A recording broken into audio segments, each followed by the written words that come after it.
Hello and welcome back to the AI Marketers Playbook, where we cover actionable frameworks to help you leverage AI in business and life. My name is Audrey Chai, your host, and today I have with me a very lovely gentleman, Hank Barker.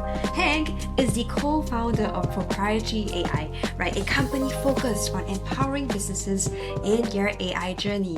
Now, as an AI trainer, Hank's mission is to make this transformative technology simple and actionable for anyone looking to learn and capitalize on the new possibilities of AI. Welcome to the show, Hank. Yeah, thank you so much for having me. I'm just super excited to, dive into this.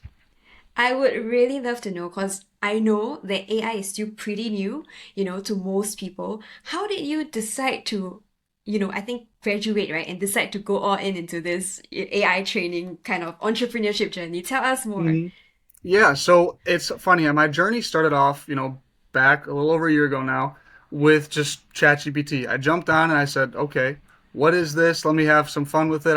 At first, I was just telling like funny stories about my friends. Like that was all it was about. And I then one time I'd used it like to help me with homework for a little bit, and I had like this aha moment. I was like, "Oh my goodness, this can be helpful to so many different people. This can be helpful to businesses." I saw, I had that aha moment, and in that moment, I said, "I need to do this. This needs to be my thing. I want to help people with this.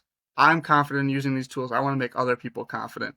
And it really culminated when in one of my classes, one of my professors, I had mentioned like, oh, I've been learning a lot about AI. And she said, well, you should teach our class about it. It was a marketing class actually. And she said, you should have, host a little presentation. And I said, let's do it. And she kind of pushed me a little bit more. So it was nice. She got me out of my shell a little bit as well. So once I did this presentation, I was hooked. I said, this is totally what I want to do. I want to help people and I want to make them confident in AI. So that was the line. That's what got me going. And from there, it was talking to my friend, now business partner, Ben, getting him hooked onto it, and the rest is history. Wow, that is amazing to hear. And just out of curiosity, right, what were you actually studying back in school? Yeah, so I was a mixed. I was first off, you would have asked me my freshman year of high school, or freshman year of college, I would have said I'm going to be an engineer or I'm going to be a physical therapist. Those were the two. That was my parents were like, you should be one of these two, and I said, okay, that's what I'll go into. And I started getting more into business my sophomore year when I switched colleges, and then around that time, I got really big into marketing. It was one of them, and then the idea of owning my own business. So then I switched into what's called an interdisciplinary studies program, which is basically I chose all of my classes that would push me to become or like allow me to know all the ins and outs of owning a business. So that's what I ended up with, which was a lot of marketing classes, which I really enjoyed. Super cool to hear. I think back in school, right, my parents probably wanted me to become a doctor or a lawyer, and I was like, no, I'm going to be a creative director in advertising hmm because I saw an ad on TV. hmm So I also took a big detour in my life, and now I'm in AI. So I think that's the beauty of life and this journey, right? But I would also love to know for yourself, what have you seen when it comes to people trying to adopt AI? Are most people open to it, or is there still a bit of a resistance? Yeah, that's a good question because it is kind of split. You have the individuals that are just super gung ho and they really want to do it, but there's a lot of people that are just like they just really are not they don't really either they don't care or they don't care enough to really want to implement AI into like their workflows, for example, because they're like, look, I'm coming to work. I want to come to work, whatever is the easiest way to do things, and then go home. So we're kind of split where there's people that are really into it, and then there's also the people that either really don't care or are slightly against it because they've had a way of doing things. And for you to change the way that somebody's done things for a long time, that can be pretty tough. As somebody that's even myself, I get stuck in my ways sometimes and I need to go, wait a second, there's a better way to do things. Why not switch up and try this new technique, this new workflow that could be benefiting more in the long term. Definitely. And the interesting thing is, I always like to say, right, you're never too young or old to learn how to Mm-hmm. use AI. Even my mom, I'm so proud of her. She's the top user of ChatGPT in her company. I'm like, great Oh, job, really? mom. That's I'm so awesome. glad. Yeah. And the funny thing was I just taught her the foundations, right? Then she started figuring out new ways of adopting Hmm. AI into her workflows and figuring out how to train her team. So I would say that it's a really, really powerful tool if you know how to use it. But I would like to ask from Hank your perspective, right? What are some of the main challenges that people face when it comes to adopting AI? Yeah, and I think I mentioned this a little bit earlier. It's the change in workflow. It's going from how you used to do things to changing it to the new way of doing things.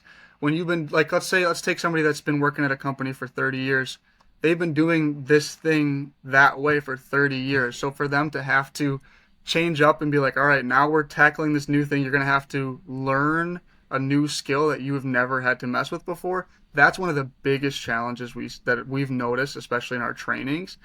And another one's just like you don't know what you don't know. You know, they're like Yes. for somebody to have to take on this whole new AI thing when they've never heard AI in their entire life, and then boom, AI, and you're like, oh my goodness, like what does that even mean? What does that even? How does this even work? Actually, we had a training where out of the 18 people, we had thought everybody had at least used ChatGPT to some Yeah. extent or just any tool at all. Out of the 18 people that were there, two of them had an account or had ever used ChatGPT in any way, shape, or form. The other 16 had never made an account and had no clue what was happening. So it was kind of a we had to stop the professional development, walk everybody through making an account, and just kind of get them over that initial Yes. hump of like, okay, getting onto the platform. So it was a kind of a shock to us because we see AI every single day, so we just assume everybody else sees AI every single Yes. day, you know?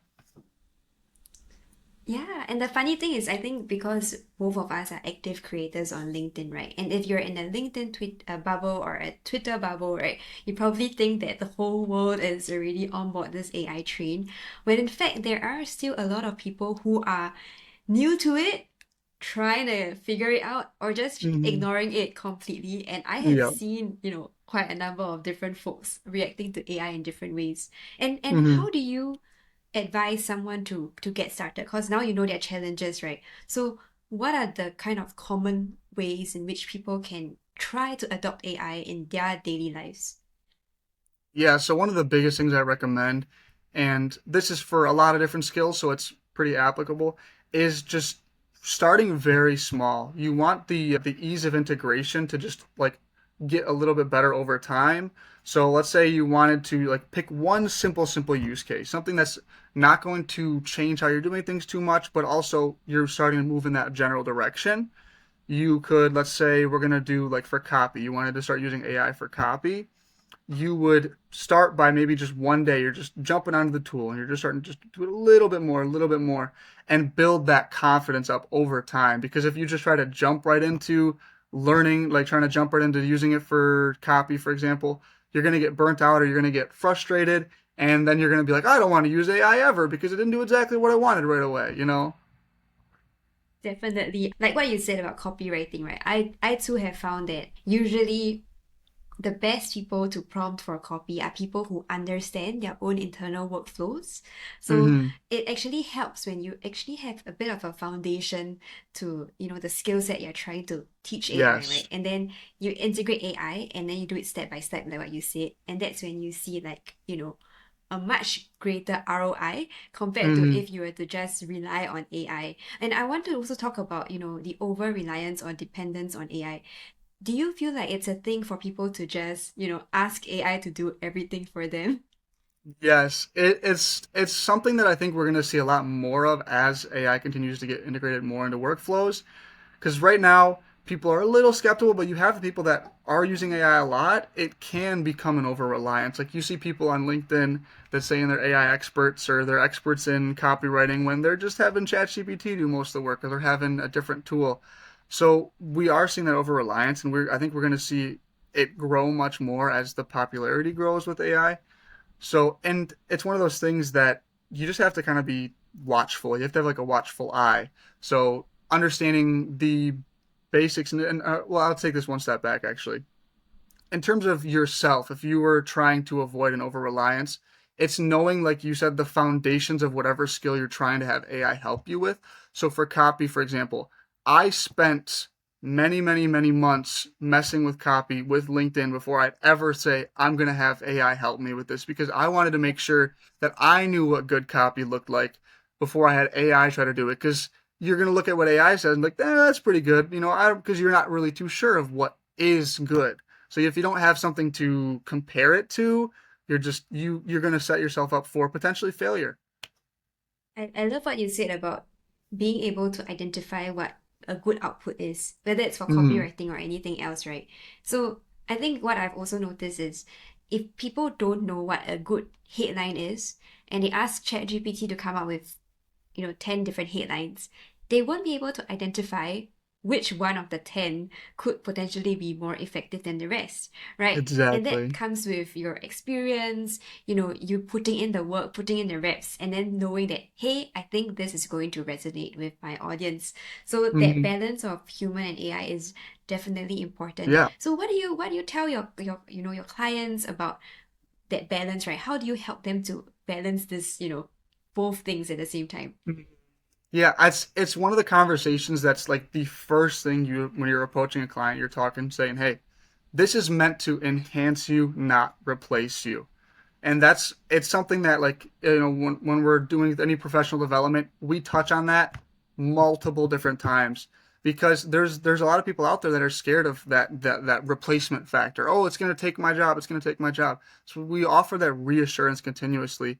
And in terms of the workflows themselves, it's a you can allow AI to do the first draft for you, and then but you always need that human out like the human overlook. They always need to be ensured that humans double checking everything that the AI is outputting because AI can mess up and will mess up. So you need to make sure that the person behind the AI is actually double checking everything that's coming out that way. Double click on that, right? Let's talk about, perhaps hallucination or an output isn't as great. So, what do you tell your clients when it comes to AI output? What are the things they should be watching out for, especially when it's not always accurate? Yeah. So it's like same thing like I said, it's making sure that you're double checking every single thing that comes out, especially if you're, for example, you're creating some sort of document that's going to be sent to another company. Making sure that you are looking through every single thing that's being said, making sure that the outputs that you're getting are in comparison to how the outputs that you would have originally Yeah. created. So if I were to be creating this document, does it look similar to what I would create? If there's Yeah. some discrepancies there that could, either lead to some problems or just not be how you would actually say things, that's where something you're looking for to, make sure you need to go back through the AI tool and change those certain things. Definitely. So for me, at least my process is like I call it like the burger method, right? So human, AI, human. And I Yeah. like to start off with human strategy. So what is my strategy and what is my approach to solving this problem? Then I figure out how can I integrate AI into my processes, whether it's like the prompts itself or tools. And then I come in with like what you said, the third part where the human actually reviews the work to Mhm. make sure that it's actually of great quality so that when you deliver it, right, you're not just delivering it blindly, but it actually still works. And for me, Yeah. it actually still You would not want to converts. deliver it blindly. I know exactly what you're saying. Yeah. And I think what would be really, really helpful is if you could show us perhaps, some prompts or some systems that you have taught your clients and things that would perhaps help our audience also learn how they can leverage AI in their day to day. Oh, you want me to go over the marketing resource? Yeah, so I Yes. put together this resource and I can just share my screen now. So basically what I did is I put together this marketing resource for beginner marketers and for just in general people just looking to get into AI, but it's more so focused on the marketing side of things. So what I did is I put together what like introducing like let's just jump into it actually. Let's just jump into it. Awesome. So So what Hank is showing here right now, if for those of you who can't see his yeah, screen, he has a beautiful Notion file with loads of golden nuggets in it, and it's yeah, a full AI marketing resource which we will dive into right now. yeah. So what I wanted to do is I wanted to ensure that if you were somebody looking to jump into AI and you're in the marketing field, that you had like all the steps needed to get started. So with that in mind, I started off with just like an introduction to what AI is, why should you care as a marketer, And as a marketer, we're seeing that there are huge perks that come along with using AI in marketing. For example, the personalization, just becoming overall more efficient, being able to analyze data much quicker. I think this is something that I myself have done a lot, especially with LinkedIn, just analyzing all my LinkedIn data to ensure like, okay, what days should I be posting on for the most reach and things like that. It's Mondays and Tuesdays, by the way, for myself, but Sit there. exactly. So, and then also like, what's the state of AI in marketing right now? We are seeing that around 99% of marketers are using AI in some capacity. It could be that they are using it unknowingly, or you also have that group of about 87 that are experimenting with AI tools currently. And that could be in a small capacity, in a large capacity. It really depends. But we are seeing that a lot of marketers are super optimistic and wanting to use AI because it's so beneficial. And I have just some quick tips, especially just right off the bat for people looking to get into AI and they're just kind of having those little boundaries to hop over. It's meant to be a tool. It's not meant to be a replacement. You want to start small, but you also want to think big. Pick the tools or pick the use cases that are going to benefit you now, but are not going to be too hard to implement. And then from there, think, okay, where could this take me? Where could I be, a couple months from now, where I could end up? Another big thing that's going to be emphasized throughout this is keep learning, because with AI moving so fast and with marketers having to stay agile, it's important to just stay on top of all of the new news and all of the new use cases out there in marketing and with AI. So I put together a list of just a bunch of different tools that I think could benefit marketers and just marketing professionals in general. But I also wanted to like touch on this right off the bat.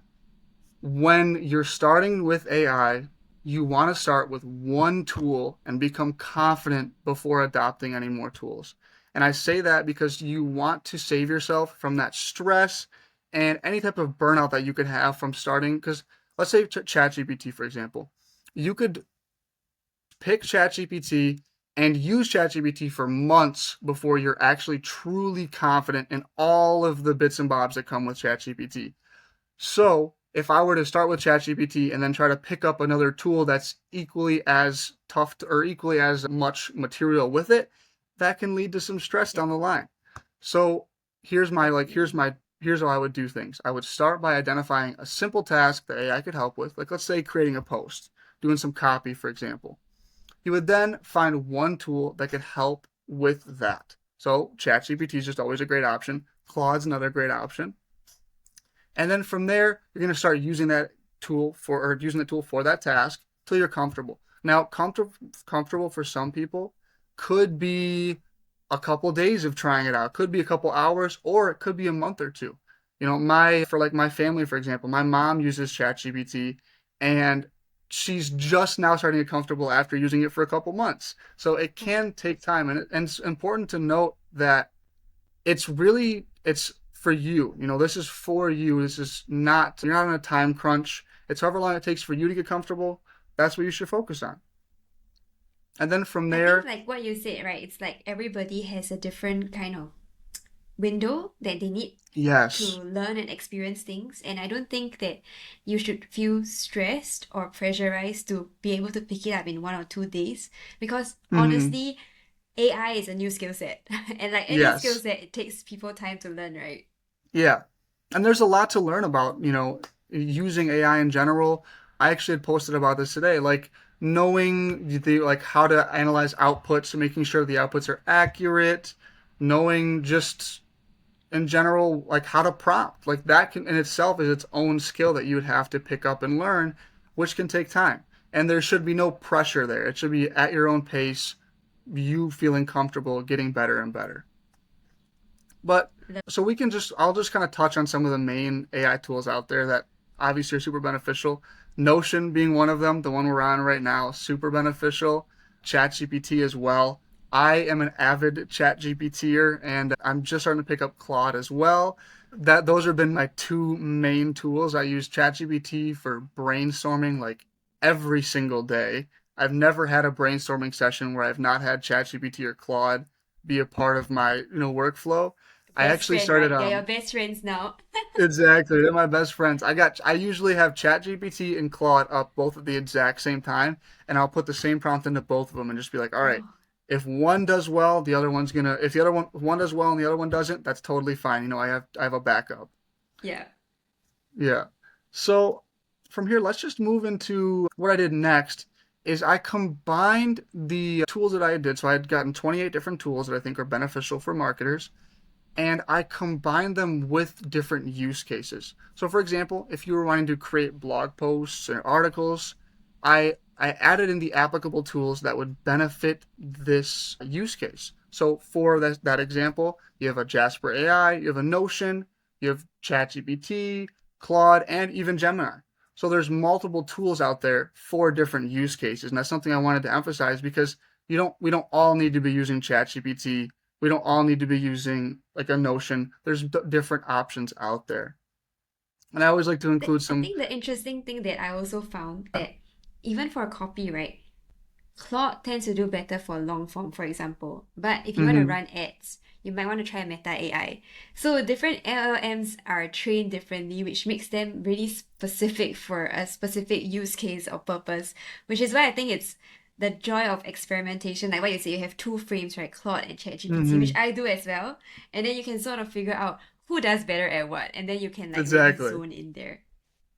What I found through my personal, experimenting back and forth is, yeah, if I'm doing anything copy related, Claude has been my go-to. Anything like human sounding, Claude has been my go-to, but ChatGPT has a more versatile versatility to it. So if I'm doing anything that like, okay, I want to create a GPT or I want to like brainstorm, for example, I'm jumping into ChatGPT because I found that it has better ideas for the most part. So it's cool having that back and forth and, kind of stress testing them against each other. It's fun.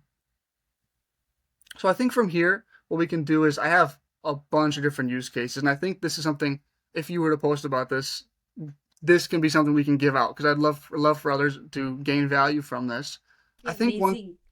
yeah, I wanted to make sure everyone have this. I also put together part of this is a integration timeline. So if you're somebody that's new to AI or you're just starting to use AI in marketing or just AI in general, I put together this 30-day challenge. Now, it's more of like a guideline. It's getting you to start using AIs and it's getting you just more comfortable with the tools. So how this works is you have like a week one where it's like a foundation and exploration, and in that week you're kind of identifying, okay, what use cases would be beneficial for me, what tools are out there, and choosing your first tool. And after you have that first tool, the goal would be to start, using the tool more, get more comfortable with it, and then we're going to be moving into like a week two. Now this is something that I do, and I just mentioned it, is AI assisted brainstorming.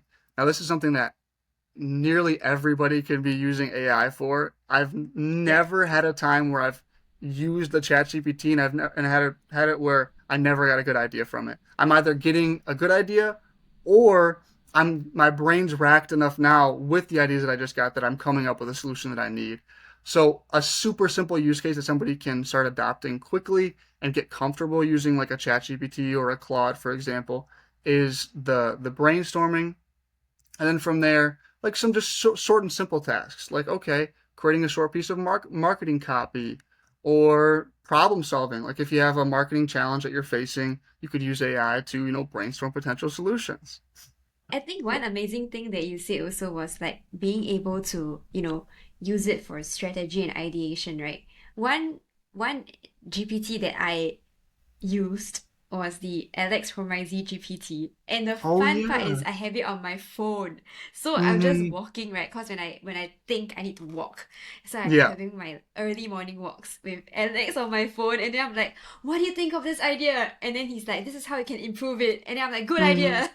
And then we have that back and forth, which makes it also very entertaining. Because Yeah. it sort of is like a someone you can bounce ideas off, especially if Mm-hmm. you're a solopreneur or you're building a business and you just need kind of a sounding board, then AI can be a really handy tool for that.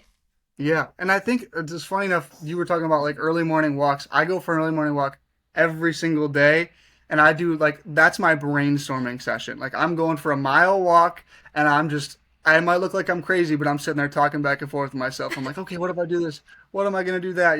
I live on a dirt road. I'm out in the country, so not many people are giving me weird looks, but I've had the occasional like, what's he doing over there? And I'm just sitting there, just okay. If I'm gonna use ChatGPT for this, it's just that's my brainstorming time.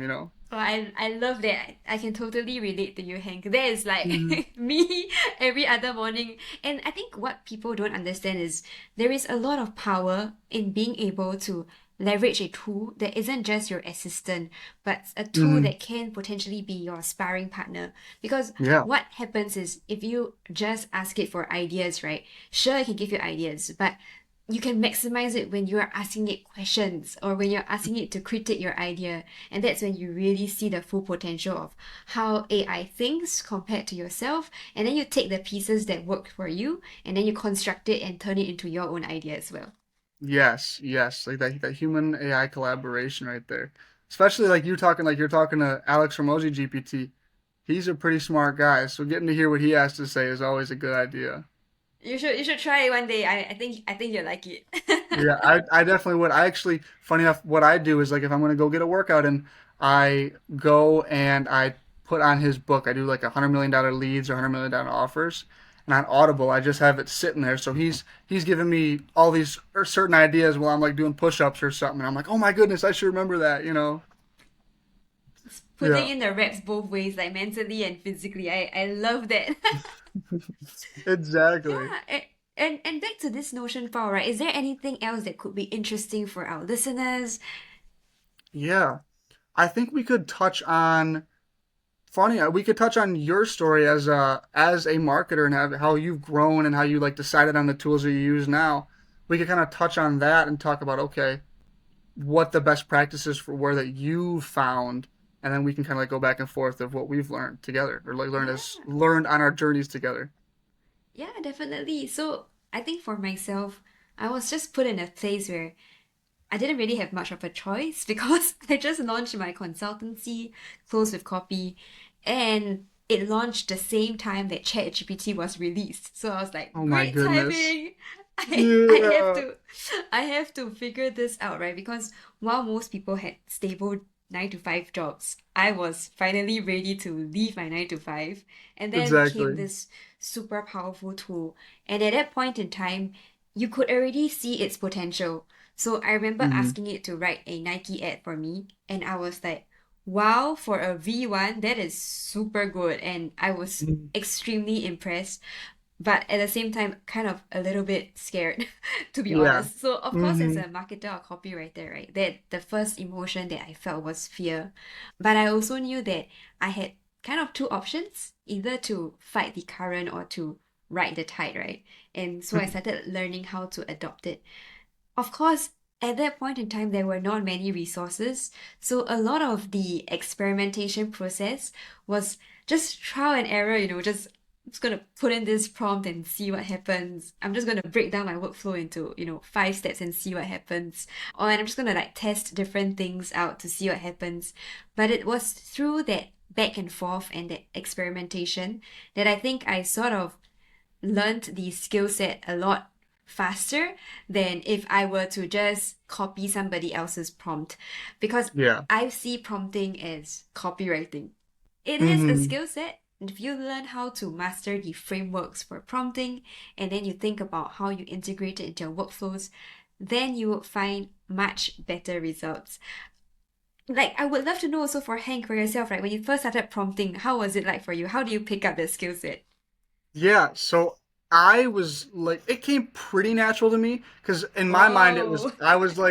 yeah, it was super easy. No, but right off the bat, I was like, I'm just like talking to another person. Like, I had that mindset right off the bat, which I was happy to, like, I was blessed to have had that like mindset right off the bat because I came at it, I was like, okay, I'm just talking to somebody that's really smart. So I'm just gonna give them what they need. And if it doesn't give me back what I want, I'm going to keep talking to them, say, no, I need it this way. Or, oh, I needed you to change it to do that. So it was something that as time went on, I got better at. But off the bat, I had like right off the bat, I was like, oh, I'm going to watch a couple of videos on it, get more comfortable with it. And then it was jump into the tool and mess with it. It was experiment, experiment, experiment. Just like you had said, it was as much time as I could give myself to just like be curious and mess with the tool was what I got from it.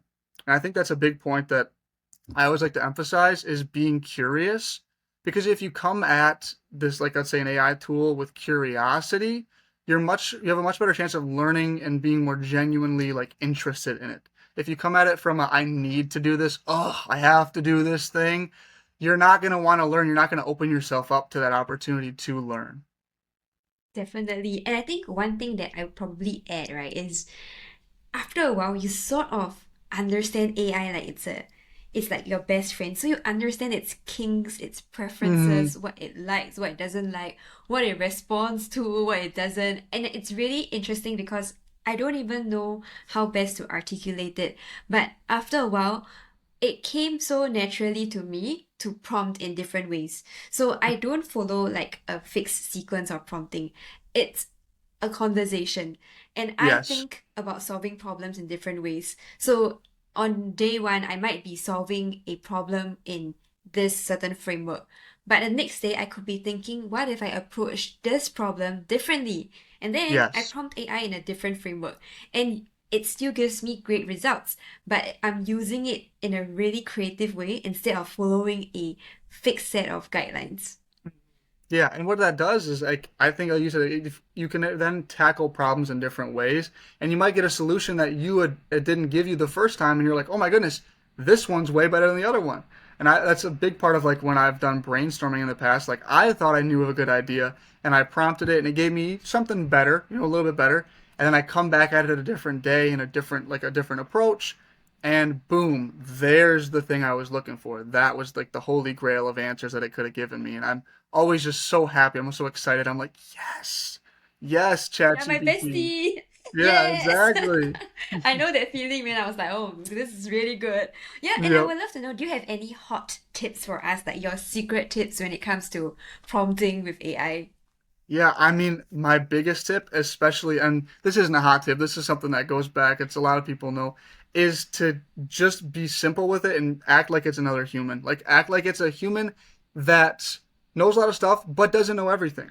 Because a lot of people will be like, they'll try AI out for the first time or try ChatGPT and they're like, it didn't give me exactly what I was thinking in my own brain. It's like it doesn't know what you're thinking in your own brain. You have to spell everything out for it to give you what you're looking for. Like sometimes you'll put in something pretty vague and it'll get what you're looking for. For the most part, it's about being specific with it. It's about spelling everything out, going boop boop boop. Here's what I'm looking for. That's do the thing, and that's where I've noticed a lot of people struggle with, and that's where I've thrived because I've just always been exactly specific. If I need to, I'll input an extra 3 or 4 sentences because I'm like, now I know it's going to get exactly what I'm looking for. What has helped me is treating AI like my supercharged intern. And I would ask myself, Yes.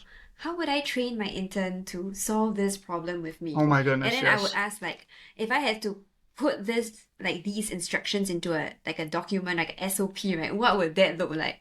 So when you're like taking a step back from the way you think and being Hmm. reflective and critical about the way you think, then now you break down your process into so many different parts.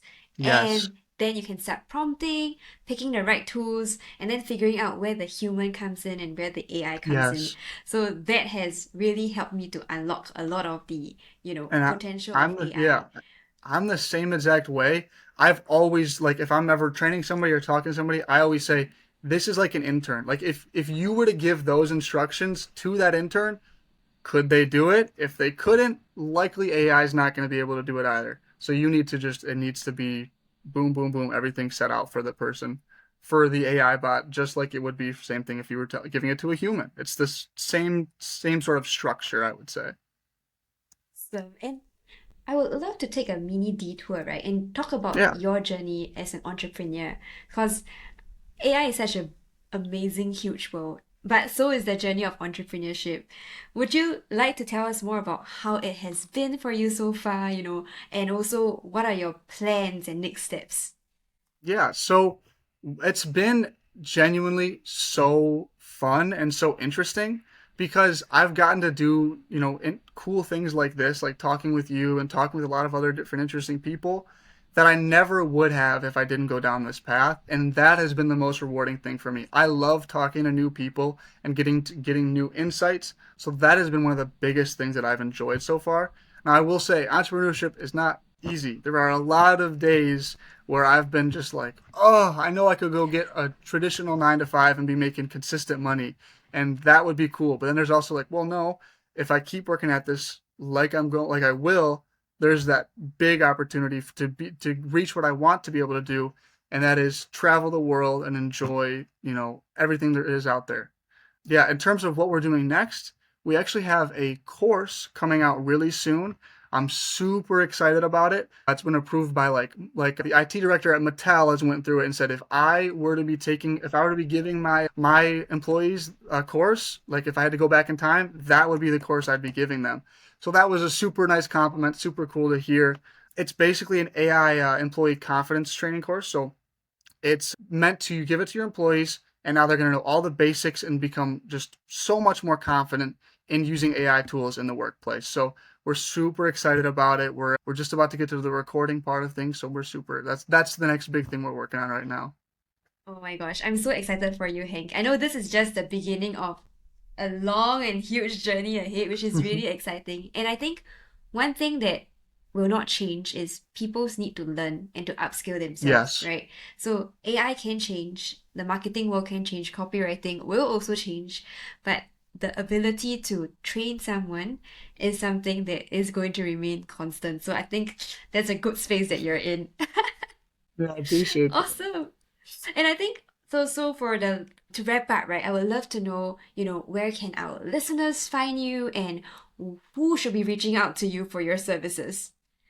Yeah, so you can find me on LinkedIn, just Hank Barker. We actually just started up a YouTube channel like literally last week, and what we're doing is something similar, like a podcast type of thing, and then we break down some shorts. So Hank and Ben, if you want to check out our YouTube. And for people that want to reach out to us, we train employees. So if you're anybody that's looking to teach your employees how to use AI, that's who should be coming to approach us. We make things super simple and actionable and just enjoyable for everyone involved. Awesome. Thank you so much, Hank, for joining us today. It has been a real pleasure having you on the show. And thank you, listeners, for tuning in. So don't forget to hit the subscribe button and follow the AI Marketers Playbook for more exciting episodes on leveraging AI. See you next time.